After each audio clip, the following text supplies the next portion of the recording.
दोस्तों नमस्कार, मैं संजीव भार्गव, वर्कशॉप कैलकुलेशन और इंजीनियरिंग ड्राइंग अनुदेशक। परिचय। कार्यशाला गणना विषय में अनेक प्रश्न सामान्य सरलीकरण विधि से हल किए जा सकते हैं। सरलीकरण अध्याय में संख्याओं, दशमलव भिन्नों, सामान्य भिन्नों का योग, बकाया, गुणा, भाग, वर्गमूल आदि ज्ञात करना, घनमूल ज्ञात करना, कोष्ठक की क्रियाओं को संपन्न किया जाता है। इस अध्याय को छात्र अच्छी तरह से अध्ययन कर वे स्वयं प्रश्नों को हल करके इस कठिन अध्याय को सरल करने में सफलता प्राप्त कर सकते हैं। इसमें पहली चीज़ है अंक व संख्या। गणित में 0 से 6 तक 10 अंक होते हैं। यह धनात्मक या ऋणात्मक होते हैं। एक या एक से अधिक अंक आपस में मिलकर संख्या का निर्माण करते हैं, जैसे 1, 23, 456, 1, 13,456, -23, 105 आदि। अंकों से ही भिन्न संख्याएं बनती हैं। तो यहाँ पे अंकों के बारे में मैं आपको और थोड़ा सा डिटेल में बता देता हूँ कि किस तरह से हमारी संख्याएं होती हैं। तो यहाँ पर ये हमारी जो संख्याएं हैं वो विभिन्न प्रकार की होती हैं। उसमें पहली होती है नेचुरल संख्याएं, प्राकृतिक संख्याएं, जो होती है 1 से लेकर के 9 तक। तो ये हमारी सिर्फ 1 से लेकर के जो 9 तक की संख्याएं होती हैं उनको हम नेचुरल संख्याएं कहती हैं। दूसरी होती है हमारी होल संख्याएं, पूर्ण संख्याएं, जो हमारी 0 से लेकर के 9 तक होती हैं। यानी कि नेचुरल संख्या के अंदर 0 और जोड़ा जाता है, तब वो हमारी होल संख्या कहलाती है और इन संख्याओं से मिलकर के और भी संख्याएं बन जाती हैं। उसके बाद हमारी जो पूर्णांक संख्याएं होती हैं वो 0 से प्लस की तरफ और 0 से माइनस की तरफ दोनों तरफ होती हैं। यानी कि उनकी जो पूर्णांक संख्याएं जो होती हैं हमारी -इन्फिनिटी से लेकर के +इन्फिनिटी तक की होती हैं, क्योंकि हमारी संख्याओं को प्लस लेके नहीं चल सकते, हमको माइनस की भी आवश्यकता पड़ती है। और ये संख्या हमारी इंटीजर्स कहलाती हैं। हिंदी में इनको हम पूर्णांक कहते हैं। इसके बाद है प्राइम नंबर। तो प्राइम नंबर वह संख्या जो स्वयं से और 1 से ही कटे, यानी कि जैसे 2 है, 3 है, 5, 7, 11, 13, 17, 19, 23, इन संख्याओं के 2 से ज़्यादा फैक्टर नहीं होते हैं और इनको केवल आप स्वयं की संख्या से और 1 से ही आप इसको काट सकते हो। तो ये संख्या जो होती हैं वो हमारी प्राइम संख्या कहलाती हैं। और जो प्राइम नंबर जो होते हैं उसके अंदर 2 जो होती है वो पहली संख्या होती है जो प्राइम नंबर होती है, और 0 और 1 नहीं इसमें लिए जाते हैं। और 2 ही केवल ऐसी एक सम संख्या है जो हमारी प्राइम संख्या होती है। इसके बाद है हमारी कंपोजिट नंबर्स। वह संख्या जिसको 2 या 2 से ज़्यादा फैक्टर्स में बांटा जा सकता है। जैसे 4 है, 4 को हम 2 गुणा 2 करके काट सकते हैं, 1 से भी काट सकते हैं। 6 को अपन 1, 2, 3 से काट सकते हैं, पूर्ण काट सकते हैं, पूरा काट सकते हैं। तो ये वाली जो संख्या हमारी वो कंपोजिट संख्याएं कहलाती हैं। इसके अंदर जो पहली कंपोजिट संख्या होती है वो 4 होती है। उसके बाद हमारी संख्याओं में आती हैं सम और विषम संख्या। जो संख्याएं हमारी 2 से कट जाती हैं वो हमारी सम संख्या कहलाती हैं। इसमें 2, 4, 6, 8, 10, 12 इस तरह से कहलाती हैं। और वह संख्याएं जो 2 से पूरी तरह नहीं कटती हैं और भाग देने पे कुछ ना कुछ शेष बच जाता है, वो हमारी विषम संख्याएं कहलाती हैं। उसके बाद होती है हमारी रेशनल नंबर, जिनको हम परिमेय संख्या कहते हैं। इसके अंदर अंश और हर, यानी कि ऊपर की संख्या और एक नीचे की संख्या होती है। उसको ऊपर वाली संख्या को हम अंश कहते हैं, नीचे वाली संख्या को हम हर कहते हैं। और उसके अंदर हर में कभी भी 0 नहीं आता है। जैसे हमारी 1/3, 5/4, 0/2, लेकिन 3/0 नहीं होगी। और ये जो हमारी अगर भाग देने पर हमारी नॉन टर्मिनेटेड और रिपीटेड संख्या होती हैं वो हमारी रेशनल संख्या कहलाती हैं। जैसे 1/3 के अंदर अगर 1 में हम 3 का भाग देंगे तो ये 0.333 ये रिपीट होता जाएगा। इसी तरह 2 में हम 9 का भाग देंगे तो ये 0.2222 ऐसे रिपीट होता जाता है और ये पूर्ण तरह से कटती नहीं है। तो ये रेशनल संख्याएं कहलाती हैं। अगली जो संख्या होती है हमारी इर्रेशनल नंबर्स होते हैं। जो हमारे पाई का मान होता है वो हमारा इर्रेशनल संख्या होता है। इसके अंदर वो पूरा नहीं कटता है, पूरा डिवाइड नहीं होता है और वो रिपीट भी नहीं होता है, वो अपरिमेय संख्या कहलाती हैं। और एक होती है हमारी रियल नंबर, जो कि वास्तविक संख्या कहलाती हैं। तो इस तरह से आपने देखा कि मैथमेटिक्स में कितनी संख्याएं होती हैं। इससे आपको बड़ी सहायता मिलेगी आगे समझने में। इसके बाद होती है हमारी फ्रैक्शंस। किसी संख्या का अंश ही भिन्न कहलाती है। भिन्न दो प्रकार की होती हैं, साधारण भिन्न और दशमलव भिन्न। साधारण भिन्न सिंपल फ्रैक्शंस। साधारण भिन्न ऊपर व नीचे, जैसे कि हमारा 3/5, 6/5, इसके अंदर 3 हमारा अंश होता है 5 का, यानी कि 3 हमारा अंश कहलाएगा और 5 हमारा हर कहलाएगा। इसी तरह 6 हमारा अंश कहलाएगा, 5 हमारा हर कहलाएगा, से बनती है। इस भिन्न में लाइन के ऊपर वाली संख्या अंश कहलाती है तथा लाइन के नीचे वाली संख्या हर कहलाती है, जिसको डिनोमिनेटर कहते हैं। ऊपर वाली संख्या को हम न्यूमरेटर कहते हैं। साधारण भिन्न को हम 3 वर्गों में विभाजित किया जा सकता है। पहला होता है सम भिन्न, जिसको हम प्रॉपर फ्रैक्शन कहते हैं, जिसके अंदर हमारा अंश जो है ऊपर वाली संख्या छोटी होती है और नीचे वाली संख्या हर जो है बड़ी होती है। दूसरी हमारी होती है विषम संख्या, इम्प्रॉपर फ्रैक्शन, जैसे कि 7/6, इसके अंदर अंश यानी कि 7 जैसे है यहाँ पे बड़ा है और 6 हर जो है हमारा छोटा होता है। और तीसरी होती है मिश्रित भिन्न, जो कि 1/2/3 के रूप में लिखी जाती है। यहाँ पर 1 हमारी पूर्ण संख्या है और 2/3 हमारी सम भिन्न है, जिसको कि हम प्रॉपर फ्रैक्शन कहते हैं, जिसके अंदर अंश हमारा छोटा होता है और हर हमारा बड़ा होता है, को मिलाकर के रूप में मिश्रित। लाइन के ऊपर वाली संख्या छोटी तथा हर लाइन के नीचे वाली संख्या बड़ी होती है। विषम भिन्न में अंश बड़ी संख्या और हर छोटी संख्या होती है। मिश्रित भिन्न में एक पूर्ण संख्या तथा एक सम भिन्न होती है। मिश्रित भिन्न को विषम भिन्न में और दशमलव भिन्न में बदला जा सकता है, जैसे 2 सही 3/5। इस भिन्न को विषम भिन्न 13/5 तथा दशमलव भिन्न 2.6 के रूप में लिखा जा सकता है। दशमलव भिन्न डेसिमल फ्रैक्शंस। भिन्न संख्या में हर का मान 10 में परिवर्तित कर दिया जाए तो प्राप्त संख्या दशमलव भिन्न कहलाती है। डेसिमल में डेसी का अर्थ होता है 10वां भाग, अतः किसी अंक का 10वां भाग दशमलव कहलाता है। जिस भिन्न में हर का मान 10 होता है उसे भी दशमलव भिन्न कहते हैं। दशमलव भिन्न को साधारण संख्या में लिखते समय दशमलव भिन्न के बाद आने वाली अंक दशमलव अंश कहलाते हैं। दशमलव भिन्न को साधारण भिन्न में तथा साधारण भिन्न को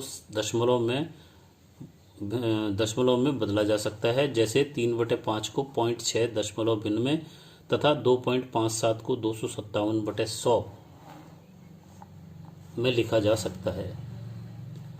257/100 में लिखा या बदला जा सकता है। 2.57 में 5 का मान 5/10 होता है, व 7 का मान 7/100 के बराबर होता है तथा दशमलव बिंदु के बाद वाली संख्या को एक एक कर अंक बोलकर बोला जाता है, अर्थात 2.576 को 2.576 बोला जाता है।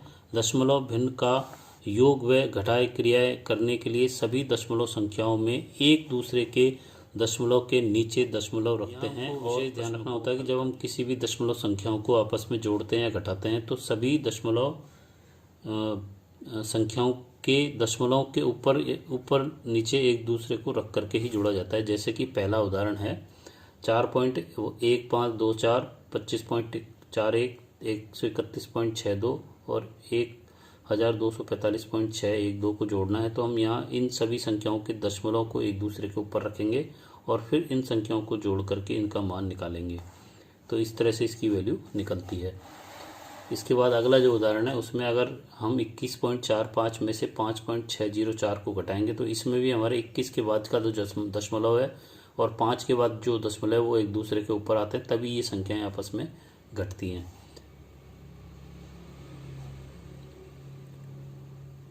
तीसरे उदाहरण में भी 1541 ये 4 अंकों वाली संख्या, उसके बाद में 2 अंक हैं, और यहाँ पे 3 अंकों वाली संख्या, उसके दशमलव के बाद 3 अंक हैं। लेकिन हमारी 6 अंकों की संख्या होने के बावजूद हम जब इसको घटाएंगे तो हम दशमलव को दशमलव के नीचे रखेंगे और फिर जो संख्या घट के निकल के आएगी वही हमारा उत्तर होगा। तो यहाँ हमको हमेशा ध्यान रखना चाहिए, दशमलव वाली संख्या में प्लस या माइनस करते समय हमेशा दशमलव को के ऊपर दशमलव के नीचे ही हमारी अगली संख्या का दशमलव आना चाहिए, चाहे हमारी अंक इधर कितने ही हों और चाहे हमारे इधर भी कितने ही अंक हों। तो इस चीज़ का हमको ध्यान रखना चाहिए। इसके बाद है हमारे दशमलव संख्याओं का गुणा। दशमलव संख्याओं का गुणा भी पूर्ण संख्याओं के गुणा की तरह ही किया जाता है। जिन संख्याओं का गुणा किया जा रहा है उनमें दशमलव के बाद कुल कितने अंक होते हैं, गुणनफल की संख्या में दाईं से बाईं तरफ उतने ही अंक छोड़कर दशमलव लगा दिया जाता है। जब किसी संख्या को 10, 100 या 1000 भाग किया जाता है तो संख्या में दशमलव उतने ही अंक दाईं ओर खिसक जाते हैं जितना गुणा करने वाली संख्या में शून्य होते हैं। तो यहाँ पर एक छोटे से उदाहरण दे रखे हैं जिससे कि आपको दशमलव के इस गुणा समझ में आ जाएंगे कि 42.435 को जब 10 से गुणा किया जाता है तो हमारे को यहाँ एक 10 होने की एक जीरो होने की वजह से ये दशमलव हमारा 4 के बाद लग जाएगा। अगर वह हमारे पास दशमलव नहीं होता और केवल ये 42,435 होती तो जीरो लग जाता है यहाँ पे, लेकिन दशमलव होने की वजह से एक दशमलव यहाँ आगे सरक जाएगा, इसलिए ये 424.35 आ जाएगा। इसी तरह यहाँ पे 1.056 में 100 का गुणा करने पे हमारे 2 जीरो होने की वजह से 0.5 है और गुणा होने की वजह से 0.0124 में जब 1000 का गुणा करेंगे तो हमारा 1, 2 और 3 यानी कि 12 के बाद दशमलव लग के हमारा ये उत्तर आएगा। इसी तरह जब हम 1.5 को 234.9 से मल्टीप्लाई करेंगे तो यहाँ 1.5 यानी कि 1.5 को हम 15/10 लिख सकते हैं, 234.9 को हम 2349/10 लिख सकते हैं, क्योंकि हमारे दशमलव के बाद जितने भी हमारे अंक होते हैं उतने ही हमारे यहाँ पे जीरो होते हैं और एक के साथ ही आते हैं। अब हम जब 15 को 2349 से गुणा करेंगे तो हमारी संख्या आएगी 35,235 और नीचे हो जाएगा 100 का गुणा 10 का गुणा 10 से तो 100। अब यहाँ पे ये 35,235 में दाएं यानी कि यहाँ से शुरू करेंगे और जितने हमारे जीरो होंगे उसके बाद हम दशमलव लगा देंगे तो यहाँ 352.35 हमारा उत्तर हो जाएगा। तो यहाँ पर दशमलव का विशेष ध्यान रखना होता है। इसी तरह हमारा अगला जो उदाहरण है 115 गुणा 2.497, इसके अंदर हमारे दशमलव की संख्या को सॉल्व करने के लिए इसको अगर डायरेक्ट इससे गुणा करते हैं तो हमारे यहाँ पे कोई भी दशमलव नहीं है और यहाँ पे 3 अंकों के बाद दशमलव है, इसलिए हम लास्ट में अगर चाहें तो लास्ट में हमारे पे जो 115 का 2497 से गुणा करने पे वैल्यू आ रही है 115 को 2497 से गुणा करने पर जो हमारी संख्या आ रही है 2,87,155। इसमें 55 के बाद हमारा दशमलव लगेगा क्योंकि यहाँ पे हमारे 155 के पहले हमारा यहाँ दशमलव लगेगा क्योंकि हमारे यहाँ पे दशमलव 3 अंकों के बाद लगा हुआ है। तो यहाँ पे हम दाहिने साइड से छोड़ करके हम दशमलव लगाते हैं और इसको आप इस तरह से भी समझ सकते हो। यहाँ दशमलव लगाओगे तो ये बटे में 1000 हो जाएगा और आगे जा करके ये फिर 3 अंकों के बाद दशमलव लगेगा। 0.0045 गुणा 0.0324, जब इसको हम गुणा करेंगे तो हमारे पास 1, 2, 3, 4 और 1, 2, 3, 4 यानी कि 8 अंक के बाद हमारा दशमलव उत्तर में आना चाहिए। तो इसको हम इस तरह से भी समझ सकते हैं कि 0.0045 को हम 45/1, 2, 3, 4 यानी कि 10,000, ऐसे ही 0.0324 को हम 324/1, 2, 3, 4 यानी कि यहाँ पे भी 4 जीरो और 1 लगेगा तो 10,000 हो जाएगा। अब इसको ऊपर जब इस संख्या को इससे गुणा करेंगे तो ये आ रहा है हमारा 14,580 और यहाँ पे हमारे 1, 2, 3, 4, 5, 6, 7, 8 यानी कि हमारे यहाँ 8 जीरो हो जाएंगे। इसका मतलब यहाँ से हम स्टार्ट करेंगे जीरो से 1, 2, 3, 4, 5 और फिर 3 जीरो लगा के हम दशमलव लगाएंगे तो हमारा उत्तर इस तरह से आएगा, क्योंकि हमारे नीचे हमारे यहाँ पर जो दशमलव की संख्याओं का गुणा हो रहा है तो हमारे ये 8 अंक दशमलव के बाद 8 अंक हैं, इसलिए यहाँ पे भी हमको उत्तर के अंदर 8 अंक छोड़ने के बाद हमको दशमलव लगाएंगे और क्योंकि हमारे पास यहाँ 5 ही अंक हैं उनको 8 पूरा करने के लिए 3 जीरो लगा के हम यहाँ पे दशमलव लगाएंगे। तो ये दशमलव वाली संख्याओं में विशेष ध्यान हमें रखना चाहिए। इसके बाद है दशमलव संख्याओं का भाग। दशमलव संख्याओं में पूर्ण संख्याओं का भाग। इस क्रिया में मूल रूप से संख्याओं में भाग करने के बाद भागफल में दशमलव उतने ही अंकों के बाद लगाया जाता है जितने अंकों के बाद दशमलव संख्या में है। दूसरा है दशमलव संख्या में दशमलव संख्या का भाग। इस क्रिया में सबसे पहले जिन संख्याओं में भाग दिया जा रहा है और जिस संख्या का भाग दिया जा रहा है दोनों संख्याओं में दशमलव हटाकर तथा आवश्यक शून्य लगाकर संख्याएं समान कर लेते हैं। उसके बाद भाग देकर सरल कर लेते हैं। जैसे 11.24 में भाग दे रहे हैं 2.125, तो यहाँ पे 11.24 को हम यहाँ जो दशमलव है, यहाँ से दशमलव हटाएंगे तो दशमलव की जगह तो 1 आएगा ये, और 2 अंक हमारे बाहर बाद में, इसलिए ये 2 जीरो आ जाएंगे। इसी तरह यहाँ पर इस 2 के बाद जो दशमलव है उसकी जगह आएगा 1 यहाँ, और ये 125 यानी 3 अंक है हम, तो यहाँ पर 3 जीरो आ जाएंगे। तो इसके अपोजिट यानी ऊपर की तरफ हम इस संख्या को गुणा, 1124 का 1000 से मल्टीप्लाई हो जाएगा, और 2125 का हमारा 100 से गुणा हो जाएगा। इससे यहाँ 2 जीरो से 2 जीरो कट जाएंगे, तो यह हमारा 11240 बच जाएगा। इसमें हम 2125 का भाग देंगे, तब हमारी वैल्यू आएगी, वो हमारी सॉल्व हो जाएगी। इसी तरह अगले उदाहरण में 3.0012 में हम 214.24 को जब भाग देंगे तो इस दशमलव को हटा करके 1 2 3 4 जीरो लगाएंगे नीचे, 1 2 3 4, और यहाँ पे 2 जीरो लगेंगे 1 के बाद, तो यह 100 हो गया। अब इसको हम आपस में मल्टीप्लाई, यहाँ मल्टीप्लाई करके या जीरो यहाँ से काट करके, ये 2 जीरो यहाँ ज़्यादा है तो ये संख्या यहाँ आ जाएगी। अब इसके अंदर हम भाग दे सकते हैं, तो हमारी जो वैल्यू आएगी वो इस तरह से निकल सकती है। अब इसके बाद तीसरी बात है, दशमलव संख्या में 10, 100 और 10, 1000 आदि से भाग। इस क्रिया में 10, 100 या 1000 आदि से भाग देने पर भागफल में दशमलव भाग देने वाली संख्या में शून्यों की संख्या के बराबर बाईं ओर चला जाता है। यानी कि 30.45 में अगर 10 का भाग दे रहे हैं तो हमारा ये पॉइंट जो खसक के जीरो के बाद आ जाएगा, यानी कि एक और इधर सरक जाएगा। अब यहाँ पे 4356.34 में भाग देने पे, 100 का भाग देने पे बिंदु हमारा 56 से पहले लग जाएगा, क्योंकि 2 जीरो है इसलिए 2 और सरक जाएगा।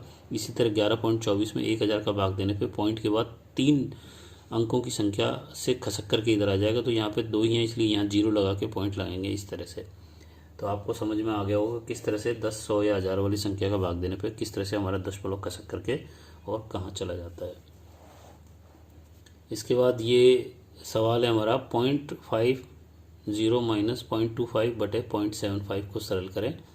तो 0.50 में से 0.25 को हटाएंगे तो 0.25 बटेगा, इसमें 0.75 को भाग देंगे तो दशमलव से दशमलव कट सकता है यहाँ पे। इसका मतलब क्या है कि हम यहाँ पे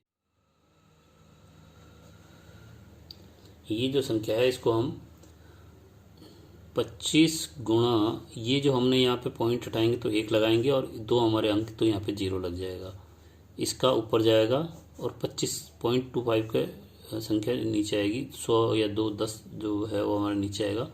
तो यहाँ पे हम लिखेंगे 75 मल्टीप्लाई बाई, पॉइंट की जगह 1 लगेगा और 2 हमारे अंक हैं तो ये 0 लग जाएगा, 100 से 100 कट जाएगा तो हमारा 25/75 आ जाएगा।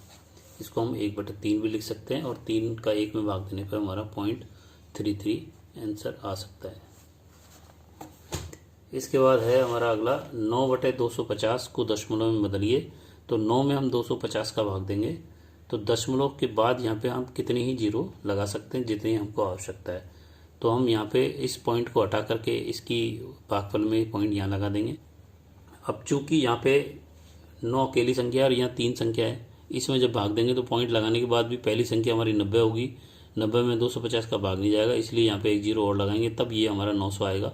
अब हम 900 में 750 का भाग दे सकते हैं, इसलिए ये पॉइंट के बाद जीरो यहाँ पे लगाया गया है, जैसे कि भाग देने की परिस्थिति होती है। 900 में 750 का घटाएंगे तो ये 150 बचेगा, इसमें 1 जीरो उतार लेंगे। अब 1 जीरो उतारने पर ये 1500 हो जाएगा, इसमें 250 का फिर भाग देंगे तो ये 6 आएगा, तो हमारा उत्तर 0.036 उत्तर आ जाएगा। इसके बाद हमारा जो सरलीकरण में सबसे इम्पोर्टेंट नियम होता है जिसको कि हम बोर्ड मास का नियम भी कहते हैं, इसको समझना बहुत अति आवश्यक है, क्योंकि अगर ये आपको नहीं समझ में आएगा तो प्लस माइनस ब्रैकेट वाले जो हमारे सरलीकरण वाले समीकरण आते हैं उनको सरल करना आपको नहीं आएगा, और आप अधिकतर बच्चे इस तरह के सवाल को करने में गलती करते ही हैं। बोर्ड मास का नियम है रूल ऑफ बोर्ड मास। अंकगणित व बीजगणित में सरलीकरण की 4 प्रमुख क्रियाएं प्रयोग में लाई जाती हैं। पहला होता है जोड़ना, दूसरा होता है घटाना, तीसरा होता है गुणा करना, चौथा होता है भाग करना। एडिशन, सब्सट्रैक्शन, मल्टीप्लिकेशन और डिवीजन। इसके अलावा कोष्टक यानी कि ब्रैकेट्स भी प्रयोग में लाए जाते हैं, तथा इन सभी के एक साथ एक ही प्रश्न में आने पर सरल करने के लिए बोर्ड मास का नियम लगाया जाता है। इस नियम की सहायता से सरलीकरण का प्रश्न आसानी से व सही हल किया जा सकता है। इस नियम में सभी अक्षरों का अर्थ निम्न प्रकार से है। पी का मतलब ब्रैकेट, ब्रैकेट हमारा कोष्टक में हमारे 4 तरह के ये होते हैं। इसमें पहला होता है बड़ा कोष्टक, दूसरा होता है मझला कोष्टक, तीसरा होता है छोटा कोष्टक और चौथा होता है हमारा रेखाबंधनी, जो कि अंकों के ऊपर लगी होती है, अंकों के ऊपर रेखा के रूप में बनी होती है। ओ का मतलब होता है ऑफ, गणित में ओ का अर्थ होता है गुणा। डी का मतलब है डिवीजन यानी भाग करना, इसका चिन्ह होता है ये। एम का मतलब होता है मल्टीप्लिकेशन, गुणा, इसका चिन्ह होता है ये। ए का मतलब होता है एडिशन, जोड़, इसका चिन्ह होता है प्लस। और एस का मतलब होता है सब्सट्रैक्शन यानी घटा यानी कि माइनस। इस नियम के अनुसार जिस क्रम में अक्षरों को लिखा गया है उसी क्रम में इन क्रियाओं को हल किया जाता है। कोष्टक में सबसे पहले रेखाबंधनी को हल किया जाता है। इसके लिए रेखाबंधनी के नीचे दिए गए अंकों व चिन्हों को आपस में बदल दिया जाता है। उसके बाद छोटा कोष्टक खोला जाता है। कोष्टक खोलने से पूर्व छोटे कोष्टक में अंकों व चिन्हों को हल किया जाता है तथा यदि कोष्टक के बाहर माइनस चिन्ह होता है तो कोष्टक के अंदर के सभी चिन्हों को माइनस से गुणा कर दिया जाता है। ये बात बहुत इंपॉर्टेंट है कि अगर आपके कोष्टक के बाहर चिन्ह माइनस है, उस कंडीशन में हमारे अंदर के सभी चिन्ह चेंज हो जाते हैं, यानी कि प्लस वाली राशि या संख्या हमारी माइनस की हो जाती है और माइनस वाली संख्या या राशि हमारी प्लस की हो जाती है। यहाँ पे जो छात्रों द्वारा बहुत गलती की जाती है, क्योंकि माइनस चिन्ह के बाहर होने पर वो ध्यान नहीं देता कई बार और वो उसका अंदर गुणा नहीं करता, चिन्हों को नहीं बदलता, तो वहाँ पे उसका सवाल गलत हो जाता है। तो इस चीज़ का विशेष ध्यान रखना है। अगला है ऋणात्मक चिन्ह को गुणा प्लस से करने पर माइनस चिन्ह तथा माइनस से गुणा करने पर प्लस चिन्ह आता है। यहाँ पे आगे मैं आपको बताऊंगा कि प्लस का प्लस से गुणा करने पे क्या आता है और माइनस का माइनस से गुणा करने पे क्या आता है। कोष्टक के बाहर यदि संख्या होती है तो संख्या का गुणा अंदर की सभी संख्याओं से कर दिया जाता है। यहाँ पे भी छात्रों द्वारा गलती की जाती है। अगर कोष्टक के बाहर कोई भी चिन्ह नहीं है, इसका मतलब अगर वहाँ पे कोई भी राशि लिखी है या संख्या लिखी है तो उस पूरी संख्या का गुणा अंदर की सभी संख्याओं से करना पड़ता है। छोटे कोष्टक को खोलने के बाद मझले कोष्टक को तथा अंत में बड़े कोष्टक को खोलकर सभी संख्याओं में पहले भाग व गुणा को हल करते हैं। व सबसे बाद में प्लस या माइनस को घटा की प्रक्रिया को हल किया जाता है। भिन्न वाली संख्याओं में यदि आवश्यक होती है तो लघुत्तम समापवर्तक यानी कि एलसीएम लिया जाता है। बोर्डमास नियम का प्रयोग साधारण भिन्न, दशमलव भिन्न, पूर्ण संख्या सभी के लिए किया जाता है। गणित में कुछ महत्वपूर्ण सामान्य चिन्ह, इसको हम बराबर कहते हैं। बराबर का अर्थ बराबर होता है दो राशियां व संख्याएं जब बराबर होती हैं तभी इस चिन्ह को लगाया जाता है। ये दो ऊपर बिंदु और एक छोटा बिंदु नीचे का अर्थ चूंकि या क्योंकि होता है। दो नीचे बिंदु और एक ऊपर बिंदु तो इसका अर्थ इसलिए या अतः होता है। जिधर इस तरह के चिन्ह के अंदर बड़ा या अधिक होता है, यानी कि जो संख्या हमारी खुले साइड में, इस तरह के चिन्ह में जो संख्या हमारी खुले साइड में लिखी जाएगी वो बड़ी होती है, इधर छोटी होती है। और इसी तरह यहाँ पे अगर संख्या इस तरह के चिन्ह में काम मिलेंगे तो इधर वाली संख्या बड़ी होगी, इधर वाली हमारी छोटी होगी। इसके बाद है चिन्हों का गुणा व भाग, multiplication and division of science. इसका भी बहुत इंपॉर्टेंट है क्योंकि यहाँ पे भी स्टूडेंट बहुत गलती करते हैं, तो इसको भी आपको ध्यान से समझना चाहिए। पहला, इसमें समान चिन्हों को गुणा करने पर हमेशा प्लस आता है। माइनस को माइनस से गुणा करेंगे प्लस आएगा, प्लस को प्लस से गुणा करेंगे प्लस आएगा।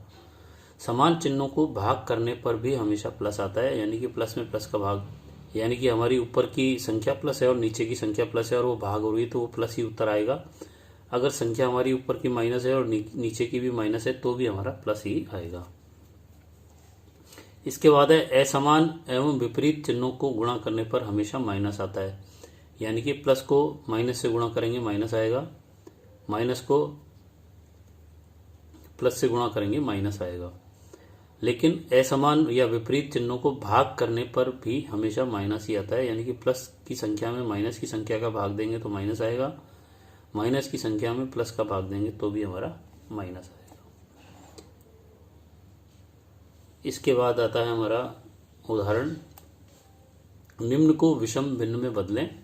2 सही 1/3, 5 सही 7/9 और 12 सही 2/7।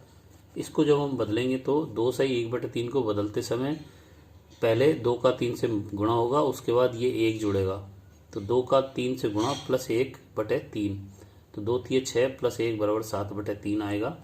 इसी तरह 5 सही 7/9 को सरल करने के लिए 5 का 9 से गुणा किया जाता है और 7 जोड़ा जाता है, तो 5 का गुणा 7 52/9। 12 सही 2/7 को सरल करने के लिए 12 को 7 से गुणा किया जाता है और प्लस में 2 किया जाता है, तो 12 सत्ते 84 और 2 86/7। तो ये हमारे उत्तर हो गए। निम्न को मिश्रित भिन्न में बदलो, तो यहाँ पर 71/5 को बदलेंगे 11/5 को और 125/12 को, तो 71/5 बराबर होगा 71 में 5 का भाग देंगे तो ये आएगा हमारा 14 और यहाँ पे संख्या बचेगी 1, तो इसलिए हम 71/5 को 14 सही 1/5 भी लिख सकते हैं। और इसको वापस से पलट कर देखें तो 14 पंजे 70 और प्लस 1 71/5 हो जाता है। इसी तरह 11 में जब 3 का भाग देंगे तो इसको मिश्रित भिन्न में बदलने के लिए 11 में जब 3 का भाग देंगे तो ये 3 बार जाएगा, 3 तिया 9 और 2 बचेगा, तो 3 सही 2/3 लिखा जाएगा। तो ये हमारी संख्या होती है भाग देने वाली संख्या, ये होती है भाजक और ये होती है शेष। तो यहाँ पर जो हम इसको इस तरह से लिखते हैं 71/5 को हम भागफल, शेष और भाजक के रूप में 14 हमारा भागफल है, 1 हमारा शेष है और 5 हमारा भाजक कहलाता है। तो ये हमारा स्पष्ट हो जाना चाहिए, भागफल, शेष और भाजक 14 सही 1/5। तो भाजक क्या है? जिस संख्या का भाग दिया जाता है। तो यहाँ पर हम 5 का भाग दे रहे हैं तो ये भाजक 5 कहलाएगा। भागफल, भाग देने पर प्राप्त संख्या, तो 71 में जब 5 का भाग देंगे तो हमारी 14 हमारी पूर्ण संख्या मिलेगी, तो वो भागफल कहलाता है। और उसके बाद जो शेष बचता है, भाग देने पर प्राप्त शेष संख्या, वो हमारा शेष कहलाता है। तो यहाँ पे 71 में 5 का भाग देने पर हमारी एक संख्या शेष बचेगी, 14 हमारा भागफल होगा और 5 हमारा भाजक होगा। तो ये हमारा स्पष्ट हो जाना चाहिए। इसी तरह 125/12 यानी कि 125 में हम 12 का भाग देंगे तो हमारा ये 10 बार जाएगा पूरा, 5 हमारा शेष बचेगा, तो 10 हमारा हो जाएगा भागफल, 5 हमारा शेष होगा और 12 हमारा भाजक होगा। इसमें नोट एक डाल रखा है, विषम भिन्नों को ही मिश्रित भिन्न में बदला जा सकता है, सम भिन्नों को नहीं। मिश्रित भिन्न को ही केवल विषम भिन्नों में बदला जाता है। तो ये हमारी सभी विषम भिन्न हैं, इनको हम मिश्रित भिन्न में बदल के इस तरह से ला सकते हैं। मिश्रित भिन्न के अंदर पहली ये संख्या जो हमारी पूर्ण संख्या होती है, ये शेष होता है और ये भाजक होता है। तो ये और वीडियो हमारा ऑलरेडी बहुत बड़ा हो चुका है। इसके बाद का जो वीडियो मैं अगला फिर बनाऊंगा, जिसके अंदर आपको बहुत सारे उदाहरण करके बताऊंगा, और उसके बाद मैं आपको निम्मी के किताब के कुछ क्वेश्चंस हल करके बताऊंगा, जो वो हमारा तीसरा वीडियो होगा। तो अगर आपको मेरे पढ़ाने का तरीका अच्छा लगा, मेरा वीडियो अच्छा लगा, तो उसको आप लाइक करें, अपने दोस्तों को शेयर करें, और अगर आप पहली बार मेरे इस चैनल पर आएँ तो सब्सक्राइब करके उसके अंदर बेल आइकन को क्लिक करें, जिससे कि आपको आने वाले समय में जो मैं और वीडियो बनाऊंगा उसके नोटिफिकेशन आपको प्राप्त होते रहेंगे। और मेरा विचार है कि मैं पूरी ITI से वर्कशॉप कैलकुलेशन और इंजीनियरिंग ड्राइंग के पूरे सब्जेक्ट के वीडियो बना करके डालूं, जिससे कि बच्चे को घर बैठ करके वो देख करके उसको पूरी ITI के कैलकुलेशन ड्राइंग का सब्जेक्ट समझ में आ सके। नमस्कार, धन्यवाद।